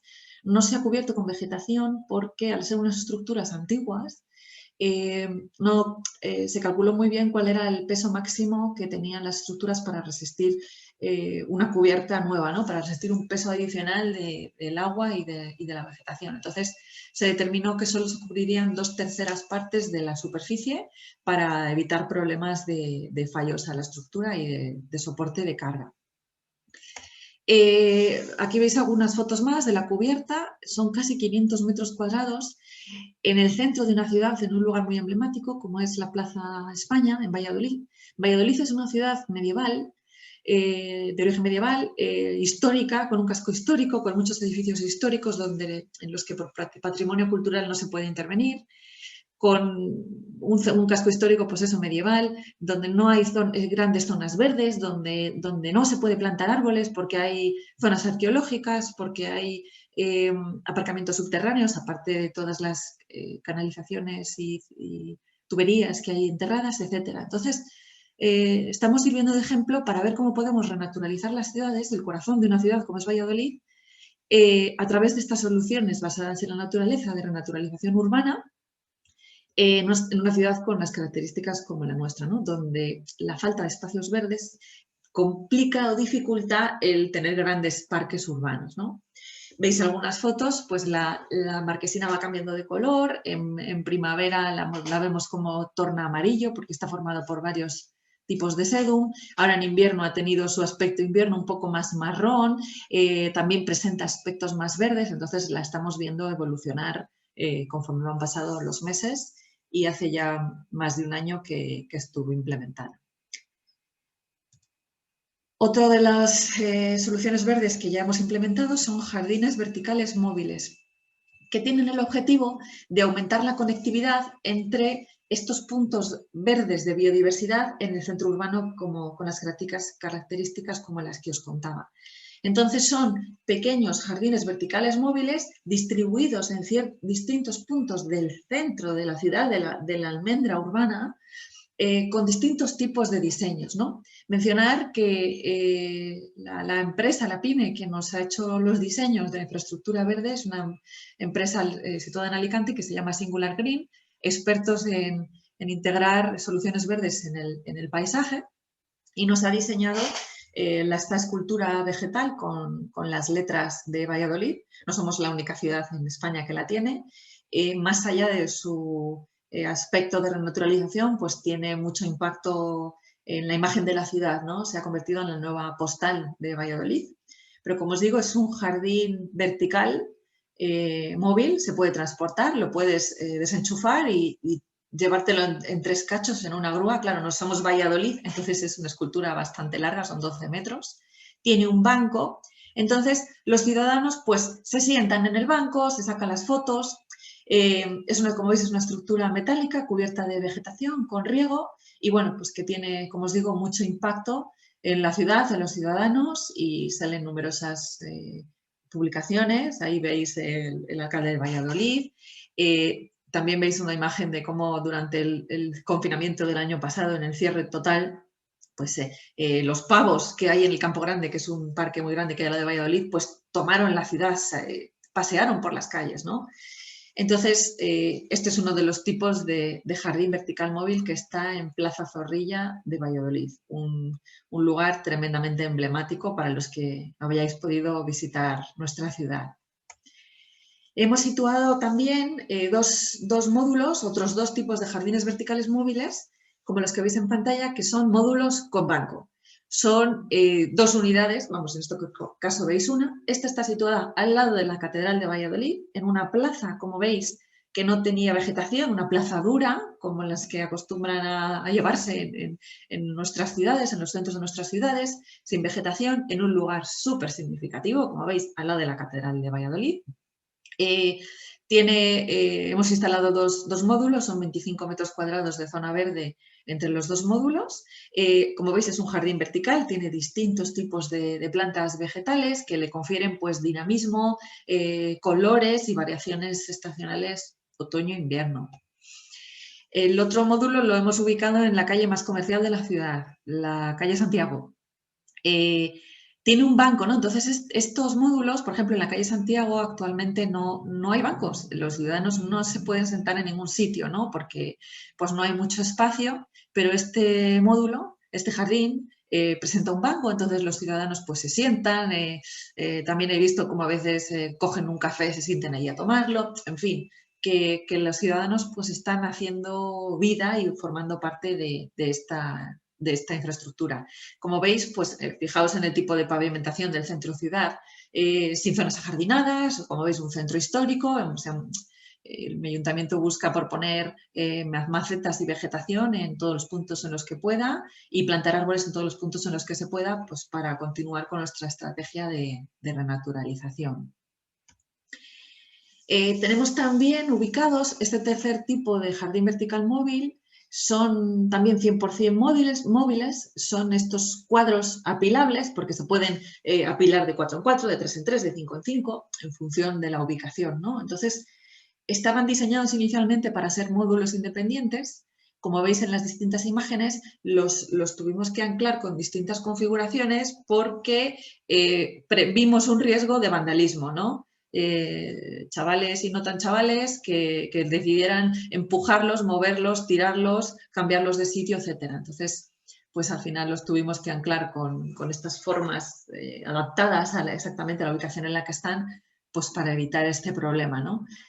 ¿Dónde están puestos? Pues al lado de una iglesia histórica que se llama San Benito, en la mera plaza mayor de la ciudad hay 8 unidades en distintas zonas, porque la Plaza Mayor de Valladolid es una plaza pues, antigua, porticada, muy bonita, que se utiliza 200 días al año. O sea, hay mucha actividad. Antes del confinamiento y de la pandemia, pues se ponían escenarios en lugar de templetes, exposiciones, casetas, etc. Entonces, es una plaza dura que con este tipo de soluciones pues tratamos de renaturalizarla lo máximo posible. Hay un parking subterráneo, esto también complica el hecho de hacer intervenciones subterráneas, por lo que tenemos que actuar en superficie. Se vienen más cosas. Hemos instalado, gracias a este proyecto, una gran fachada verde en uno de los edificios que el Corte Inglés tiene en la ciudad. Este es un ejemplo de colaboración público-privada, ¿no? Lanzo la consulta de ¿quién es el responsable de renaturalizar las ciudades? ¿Es el ayuntamiento? ¿Son los ciudadanos? ¿Son las empresas? ¿O debemos ser todos? Este es un ejemplo muy bueno de colaboración público-privada. Firmamos un acuerdo de colaboración con el Corte Inglés para desarrollar esta gran fachada verde que tiene pues, más de 350 metros cuadrados. Como veis, se desarrolla en 2 fachadas del edificio. El diseño se puede adaptar al edificio, a la fachada, como veis, se adaptó a estos hexágonos característicos que tiene esta fachada. Se instaló el verano pasado, en junio del año pasado, con todas las dificultades que supuso para nosotros pues el pleno confinamiento, ¿no?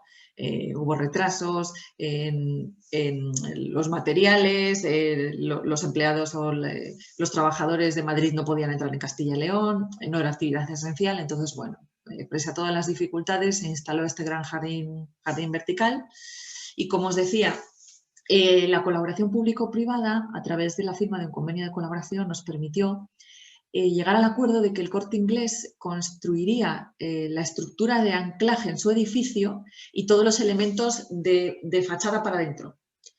Y el Ayuntamiento de Valladolid, apoyado por el proyecto Urban Green Up, por financiación europea, instalamos el jardín vertical, ¿vale? Digamos de fachada para afuera. Y como parte del acuerdo está que el Corte Inglés se dedica al mantenimiento, o sea, la operación y mantenimiento de la fachada la realiza el Corte Inglés. Entonces, para nosotros es un buen ejemplo de colaboración pública-privada, ganar-ganar, en el que renaturalizamos nuestro centro urbano porque este edificio está al lado de la Plaza Mayor y al lado de la calle Santiago, que es la más comercial de la ciudad que os contaba antes. Entonces está en la almendra central, por tanto, en una zona en la que nos cuesta mucho poner árboles y no tenemos parques cercanos. O sea, es una zona que conseguimos renaturalizar y aumentar la biodiversidad urbana con esta fachada, aparte de tener un impacto visual tremendo y con las implicaciones económicas que también este tipo de estructuras conllevan. Atraen a ciudadanos turistas, potenciales consumidores para el Corte Inglés y para toda la zona circundante, y revalorizan el valor de la zona y de los inmuebles de la zona, ¿no? Entonces, como veis, esta es la intervención más grande que tenemos dentro de Urban Green Up de cara a renaturalización. Pero tenemos muchas, entonces voy a ir pasando. No sé si me dará tiempo a contaros todas. En un mercado municipal, que es el mercado del Campillo, hemos hecho una renovación completa de la cubierta. Aquí veis a la izquierda cómo lucía el tejado municipal del mercado del Campillo. Es una cubierta plana que nos ha permitido instalar en toda la superficie posible. Ahí veis el plano, todo lo verde de ese plano está ahora mismo cubierto por una cubierta vertical. Hemos puesto horizontal. Hemos puesto un jardín en la cubierta, en altura, plantado con 2 tipos de sedum. Sedum local, ¿vale? Que está adaptado a la meteorología y a las características climáticas de Valladolid. En este caso, hemos utilizado 2 tipos de sustrato. Un sustrato tradicional inorgánico, muy ligero, ¿vale? En el que crecen estos tipos de sedum, de vegetación, y un sustrato inorgánico basado en lana de oveja. También en Valladolid estamos trabajando por la economía circular, que se ha mencionado antes, incluso como parte del Gran Pacto Europeo, y buscamos dar vida a este residuo de lana de oveja para formar parte del sustrato de esta cubierta. Son nada más y nada menos que 524 metros cuadrados de zona verde en mitad de la ciudad, sobre la cubierta de un edificio municipal, en el que pues, actualmente se está desarrollando la vegetación, como veis en las imágenes. Veis aquí un antes y un después, cómo estaba antes de 2019, antes de la intervención. Aprovechamos un yaque, ¿no? Hacer una renovación completa. Antes de poner este tipo de superficie, pues hemos aprovechado para impermeabilizar completamente todo el tejado, actualizar los materiales y, digamos, que renovar completamente el tejado del edificio. Más nuestros toldos verdes en calle Santa María. Francisco traía antes a colación esta infraestructura que tiene el objetivo de dar sombra, aumentar la biodiversidad, dar sombra, y además nos ha permitido actualizar el alumbrado público y poner un alumbrado en esta calle, un alumbrado sostenible con detectores de presencia y que aumenta la eficiencia de este sistema. Nuestros toldos verdes en la calle Santa María son 21 toldos puestos en altura, como veis van entre 4,5 metros y 5 metros. Esta infraestructura la acabamos de terminar, entonces los toldos empiezan a estar verdes. Lleva una cercha metálica a todo lo largo de la calle, son 200 metros de largo en una calle muy céntrica. Esta calle es perpendicular a la calle Santiago, o sea, todas estas intervenciones están muy cerca, en pleno centro. Está conectado a un viejo kiosco, como veis en la foto de abajo a la derecha, que lo hemos renovado. Entonces el kiosco tiene dentro los sistemas de control del sistema. Entonces también en pro de la economía circular hemos rehabilitado un viejo kiosco que estaba en desuso, que no lo estaban explotando. Ya sabemos, con la caída de la prensa en papel, pues lo utilizamos ahora para mantener el sistema de riego y el sistema de agua de estos toldos. Unas fotos aéreas de cómo están los toldos. Estos van semillados. Ese marrón que veis es el semillado, lo hemos puesto en febrero, o sea, esto ha sido antes de ayer, y toda la cercha metálica lleva plantado una planta cada 40 centímetros, que lo que esperamos es que las plantas colonicen toda la estructura metálica, los toldos germinen, que por cierto ya han germinado, ahora os enseño un par de fotos, pero no solo germinen, sino que crezca el tipo de vegetación y por las especies que se han plantado, pues acabe estando completamente cubierto de verde, ¿no? Generando pues como los toldos verdes de sombra y alumbrado. Veis ahí un poco arriba las especies que se han plantado, que tienen también distintos tipos de floraciones escalonadas. Y bueno, en las fotos de abajo, que aunque no son muy buenas, veis cómo en cosa de un mes ya han germinado, ya no se ven marrones, ya se ven verdecitos.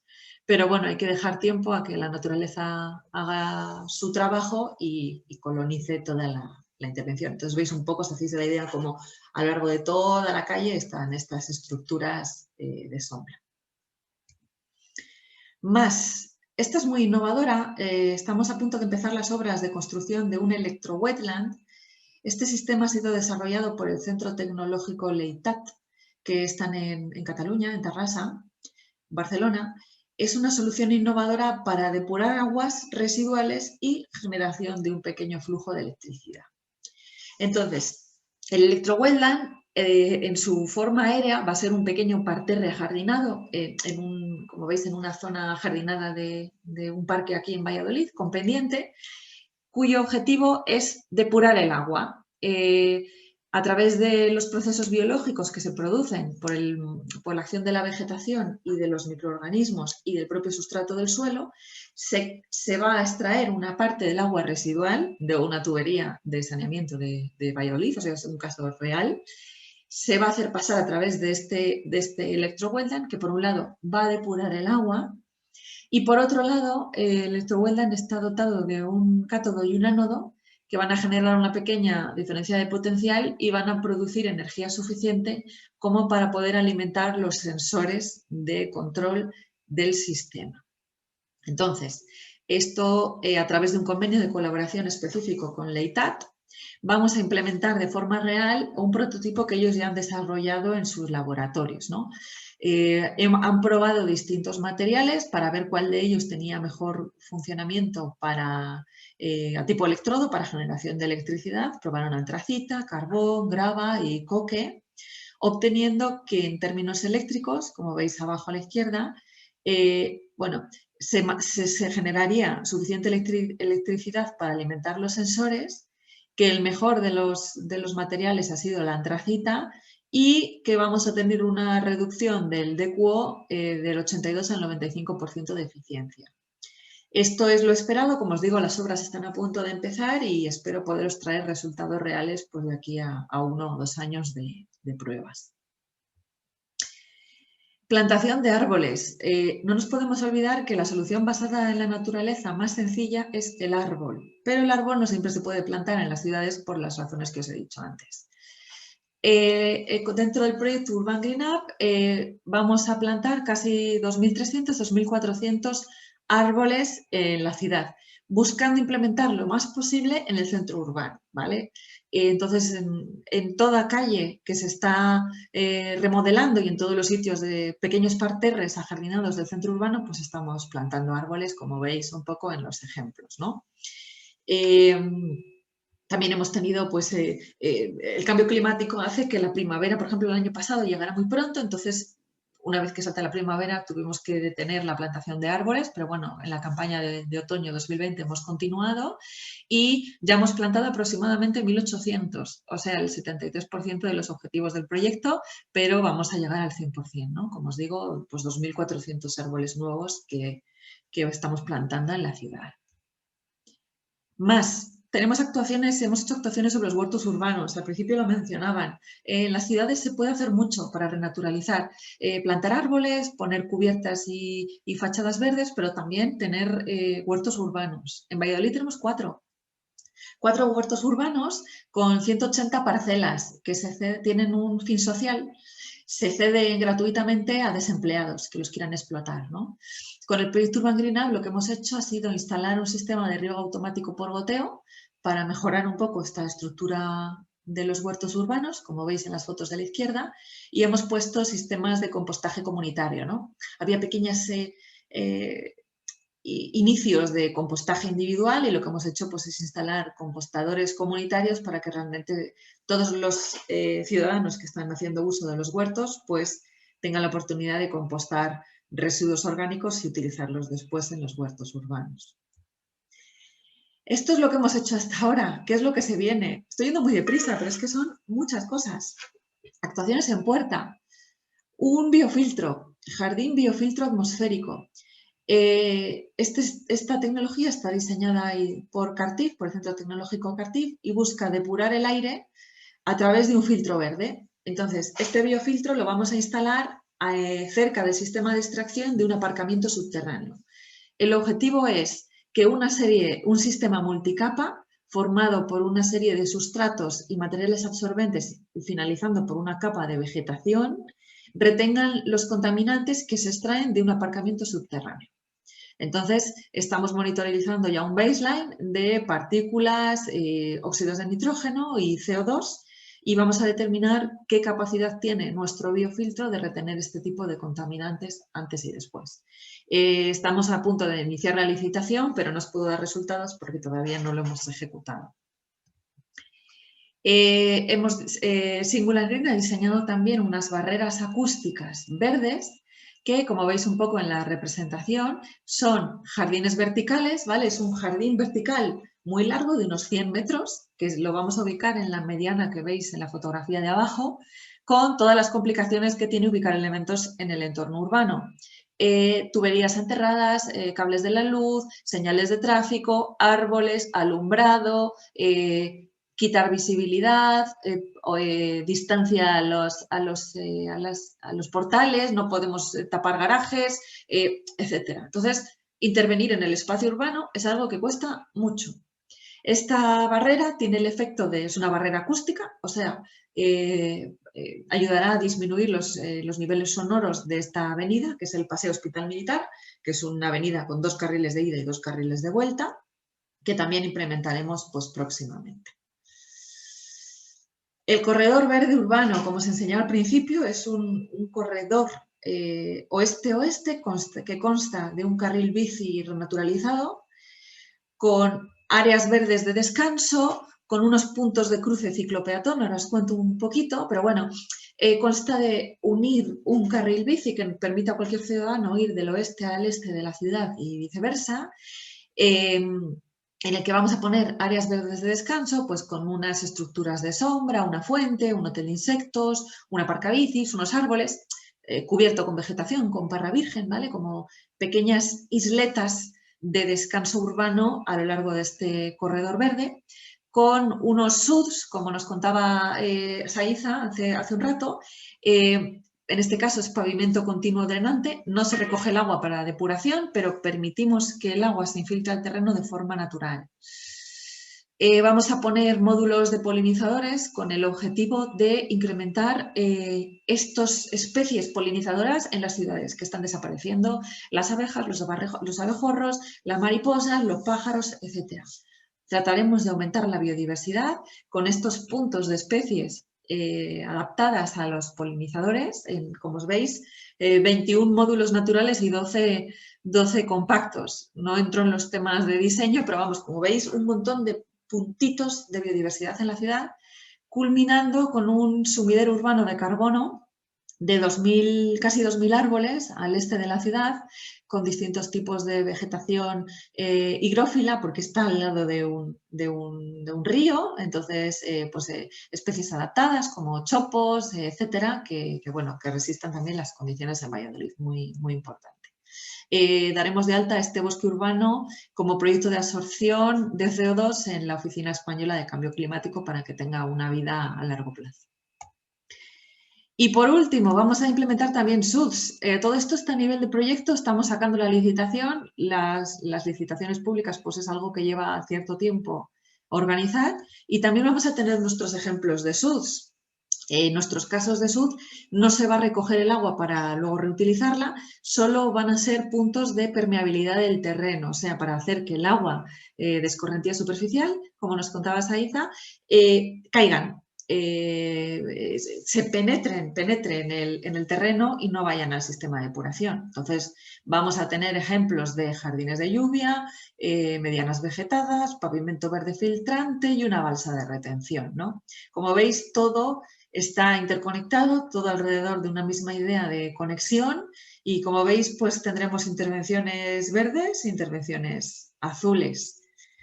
Con todo esto queremos contribuir a que Valladolid avance hacia el crecimiento sostenible e integrado, Y un proyecto, como veis, muy grande, muy exigente, muy retante, pero con el que estamos obteniendo pues, resultados muy satisfactorios, ¿no? A pesar de los retos.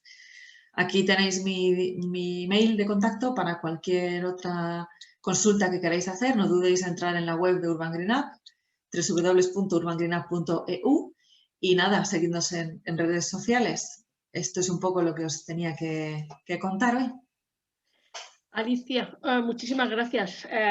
Más razones para ir a Valladolid, por si acaso no había.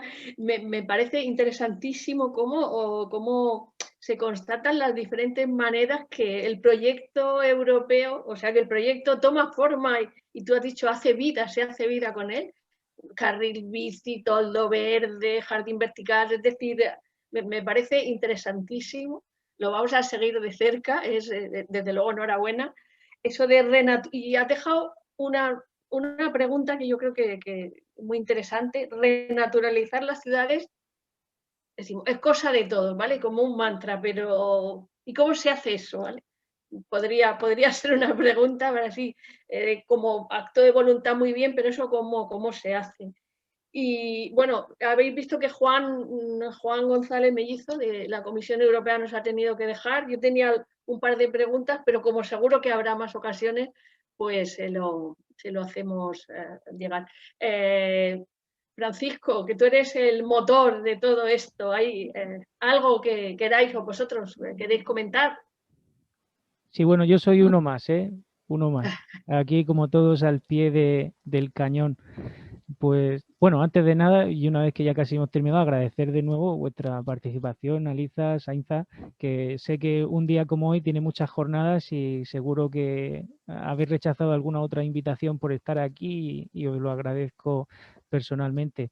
Además, efectivamente, el año pasado, en julio, fue cuando pude ir a Valladolid y es impresionante. Además, nosotros aquí, que Murcia creo que es de sobra conocido que tenemos problemas con el agua, irte ahí a Valladolid y verte esa vegetación y el río y podemos hacer esto y podemos hacer lo otro todo verde, es impresionante. Y nosotros el reto que tenemos aquí en Murcia es conseguir eso pues de la forma más eficiente posible, gestionando nuestros recursos, y vamos a trabajar en eso en los próximos meses.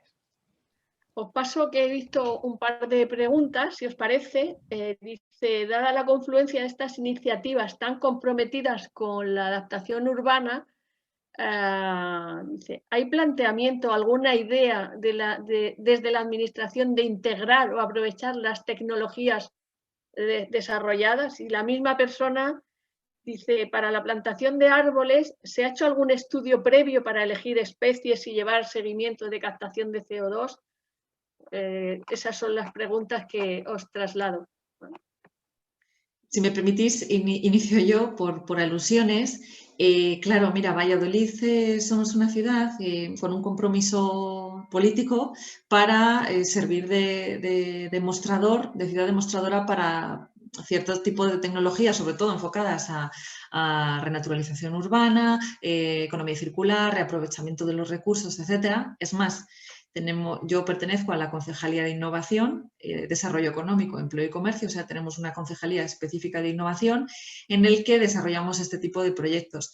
Tenemos muchos proyectos europeos, ahora creo que tenemos como 6 o 7 abiertos sobre los temas que antes se mencionaban, economía circular, renaturalización, sostenibilidad, pero también sobre nuevas tecnologías TIC y tratamiento de datos. Entonces, ¿se pretende integrar las soluciones? Pues por supuesto que sí. No solo se pretende aprender de nuestros propios resultados, sino exportar los resultados. En Urban Green Up, también con relación a la segunda pregunta, tenemos una batería de indicadores. Uno de ellos específico es el cálculo de las toneladas de CO2 secuestradas con las intervenciones Urban Green Up, en este caso de renaturalización, ¿no? Calcularemos cuántas toneladas de CO2 retienen los árboles que hemos plantado y las infraestructuras verdes que hemos instalado. Ahora no te puedo dar el dato porque todavía estamos en fase, digamos, de análisis del escenario ex post. De todos los árboles seleccionados, se han elegido con base en distintos criterios. Lo primero, que estén adaptados al clima de Valladolid, a la meteorología que tenemos aquí. Se han seleccionado especies de distintos tipos, no solo ornamentales, sino también especies que den sombra, ¿vale? Para aquellas calles en las que hay más espacio y se permitan dar sombra. Entonces, se han seleccionado, pues, ahora mismo no sé el número de especies, pero sí tenemos una batería de 25 especies diferentes de árboles que se van a utilizar y que se contemplarán a la hora de cuál es la captación de carbono. Una cosa importante, sabemos que estos resultados son a largo plazo, porque un árbol, cuando lo plantas, pues estamos plantando árboles con un tronco pues, de 14, 16, 18 centímetros.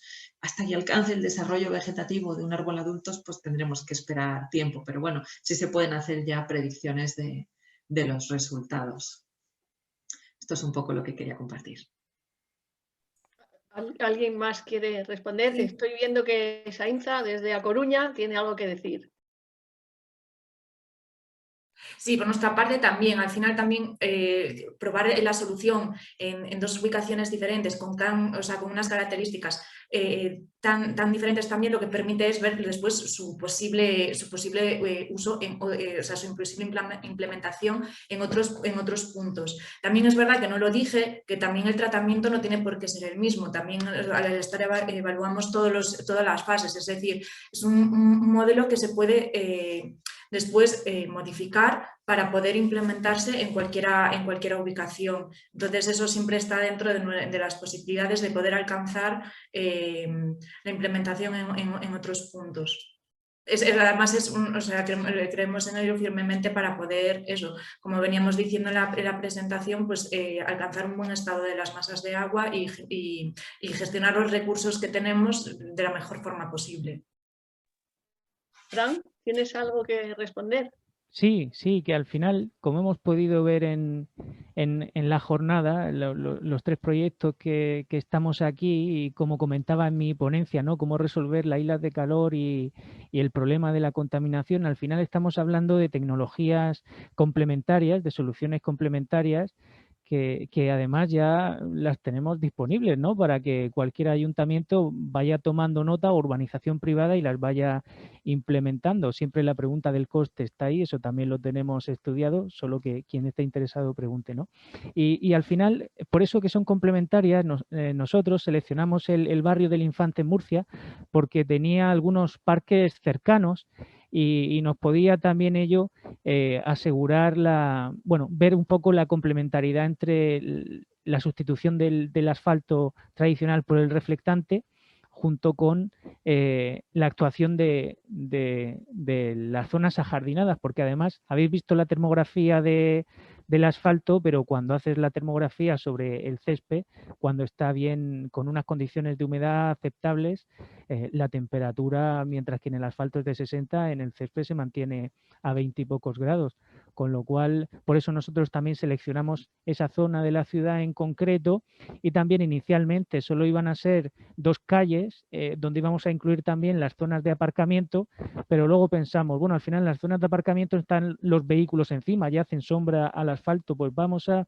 centrarnos en los carriles y vamos a hacer una actuación en un mayor número de calles para, como comentaba, intentar buscar un efecto reducción en isla, en mayor superficie. Simplemente eso, tampoco quiero extenderme. Bueno, se va acercando la hora de cerrar. No sé si querrá el presidente cerrar el acto. En cualquier caso, sí que es interesante. Bueno, hoy habéis visto que aparte del Día de la Tierra también es la ley del clima, que está también en los titulares, la ley del clima de Europa, ¿no? Está también en los titulares. Lo hemos hablado alguna vez, Fran y yo, el tema bueno, en general, los proyectos europeos, ese efecto multiplicador, esa vida que tienen que cobrar, ¿no? Que no se le da un carpetazo, que no es algo que acaba, sino que tienen vida, mucha vida. Entonces, celebrar el Día de la Tierra con estos 3 proyectos es un lujo. No los vamos a perder de vista, los vamos a seguir. Esto no es más que una reunión y habrá seguro que muchas más. Es genial compartir estas buenas prácticas, hacer reflexiones también, como la que vamos a dejar ahí, eso que es cosa de todos y cómo podemos todos contribuir a cuidar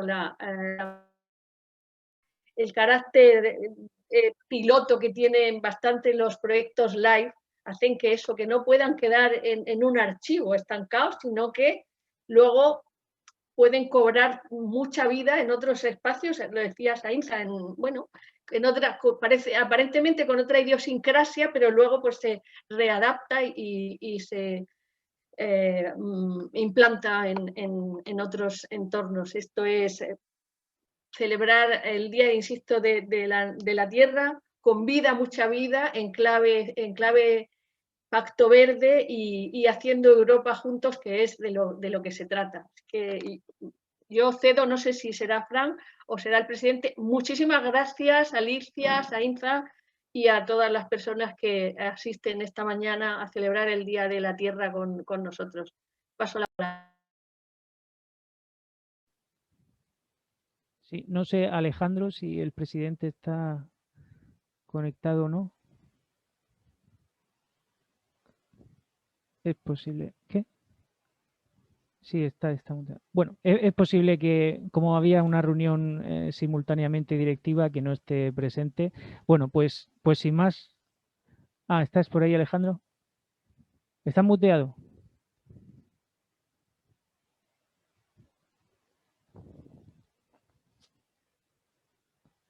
No se te escucha, Alejandro. El micrófono.